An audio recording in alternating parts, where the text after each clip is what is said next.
When I was in elementary school, I really wanted to learn how to skate. I thought that it was the coolest thing, bought an expensive skateboard, played Tony Hawk's Underground on my GameCube religiously, subscribed to Skateboarder magazine, and tried countless ollies in my basement.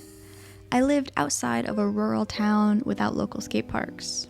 I had no sidewalks, curbs, or paved driveways to skate in, but even if I did, I probably wouldn't have made a difference. Because you see, one weekend, maybe when I was around 10 years old, my mom finally took me to a skate park in a different town. And I froze up, since I had only ollied on carpet in my basement and rolled around back and forth on a small wooden porch that I was afraid to make too much noise on. I didn't have much board control. So I spent some time rolling around awkwardly, but was too afraid to try any tricks or roll up or down any of the ramps.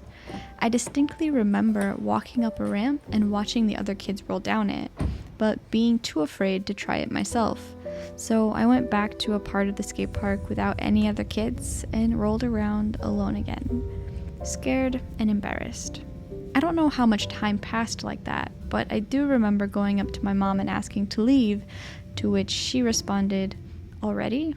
That day was really scarring for me. I was and I am still an introvert, and skating in front of people can be very difficult for me. But I do love skating, and I have been painfully overcoming this self-consciousness. So today I actually wanted to share a couple things that I've been doing to work through this fear. At this point, I've gone to quite a few new skate parks. I think this one's going to actually be my 5th one. Going in the beginning is absolutely terrifying, but it does get easier and easier, especially if you're going back to the same park. Granted, you don't have any bad memories there.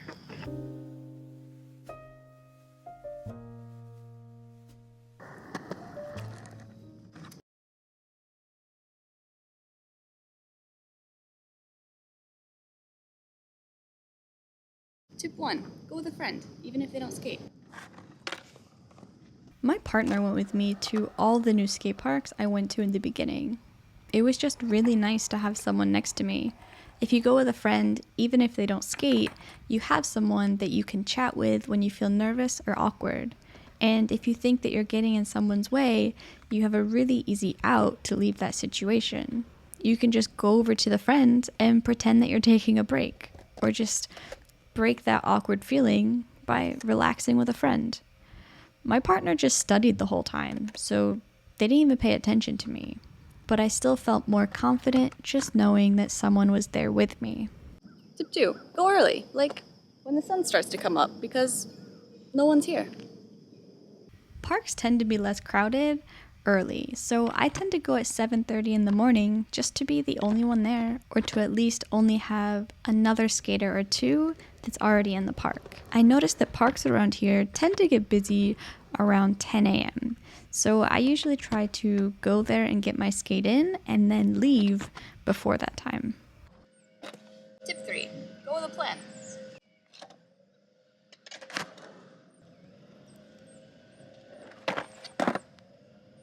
A better plan than that. Going with a plan will give you a goal to work towards. I know when I first went to skate parks, I got pretty overwhelmed with what to do. A lot like this. Well, I'm here. What do I do now? I didn't know where to go or what to try, and it was pretty stressful. So having a plan was great, and they come in many different forms. Your plan could be tricks to try, ramps to try, a plan to try one trick on all the obstacles, even if it's just a kick turn or just rolling up and down all the obstacles with slopes.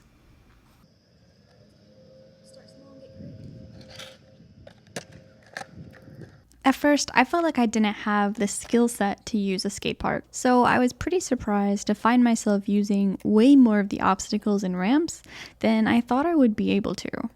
I realized pretty quickly that I could use my current skill set to do a lot more than I thought I could. I just had to look at each obstacle a little differently and think about what I could try in each one, not the tricks that I see others do on these obstacles. And that's where the variations come in. How many tricks can I do on one obstacle? How many nose style variations? How many boneless variations? How many strange rolling, tapping the side of the ramp variations can I do?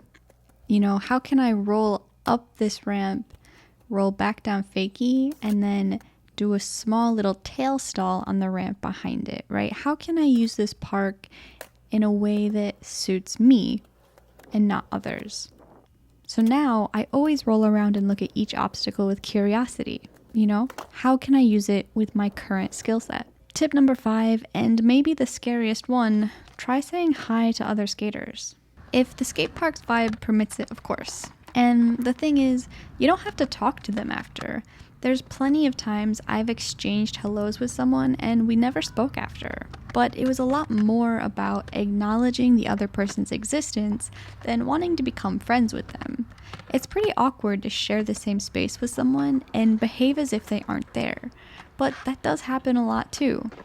I, however, found that saying hi if you make eye contact is a pretty good way to diffuse that awkwardness. And you might just make a friend. I've made quite a few nice acquaintances at the skate park, and I've had some really great conversations. There are a lot of nice people out there. If you feel comfortable saying hello, I would highly recommend it. Tip number 6 is to remember the spotlight effect. The spotlight effect is a phenomenon that's been studied by psychologists for years. It states that the spotlight effect is the phenomenon in which people tend to believe they are being noticed more than they really are. So think about a time when you wore something or got a haircut and thought that it made a huge difference and everyone would notice, but maybe no one did, or maybe one person did. That's the spotlight effect.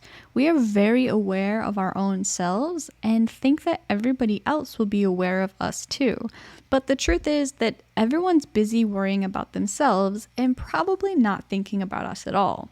And that's perfectly fine, but to realize this is key because you can be confident that most people are way too worried about their own skating to worry about your skating.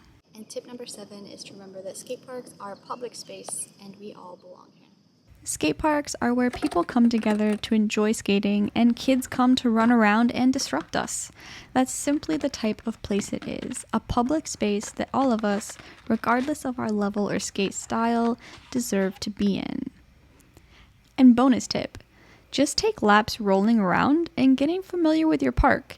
Of course, this comes after building up the courage to go to the park, but it's still just as important. Now, I have a tendency to pick one obstacle and skate it, but I have definitely found that the more I try to skate around the park in circles or from end to end, the more ideas I come up with, the more comfortable I feel, and the more confident I am.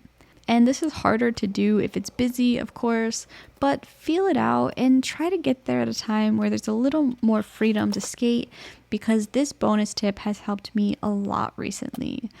Even recently, when I could use, say, one obstacle, I still felt very intimidated at the skate park because it was intimidating to see others use the entire park while I used to use my teeny tiny corner or my one little obstacle. And then I felt like I was in people's way because I was always in the same spot. But I did find the best way to combat this is to just start getting used to rolling around the whole park, even if you can't do many tricks around it. Just roll around, get familiar, and get inspired with something you might want to try to do there later. It's really boosted my confidence lately, so I wanted to share it. The most important part is actually looking deep within yourself and really trying to honestly think about what the root cause of your fear is. Because I can give recommendations all day, but if they're not directly related to what you're actually afraid of, they're not going to help. For me, being alone at the skate park was probably the biggest fear I had, so having my partner being willing to come with me was definitely the best thing to get me used to going to skate parks. It's also important to remember that being nervous to go to the skate park is really natural. It is actually a very strange thing and a very maybe uncommon thing for us as adults to go into a public space and present a very, very vulnerable part of ourselves. We're displaying undeveloped skills in front of complete strangers. We're risking falling and looking really, really silly, potentially in front of a ton of people.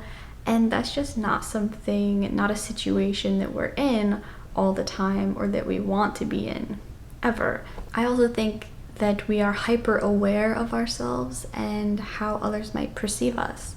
But it's really important to remember that, most of us are that way. So when you go to a skate park, a lot of people are being self-aware of themselves and not really caring about you whatsoever, which is great if you're the one who realizes that and knows that, hey, no one's paying attention to me. I can skate however I want to. I've always found that I'm most nervous when I first arrive at the skate park, but then once I start skating and once I'm focused on myself again, then that nervousness really goes away. Because the truth is, unless you're actively getting in the way of another skater, nobody's going to care about what type of skating you're doing, what your skill level is, or even really who you are. And that's not a bad thing. That's great for you. So go out there and skate if you want to, when you want to, and at whatever skate park you want to, because you deserve to be there just as much as anybody else. So go skate, have fun, and dance as if nobody's watching you. I really hope you enjoyed this video. I hope you got something out of it, and I hope to see you next time.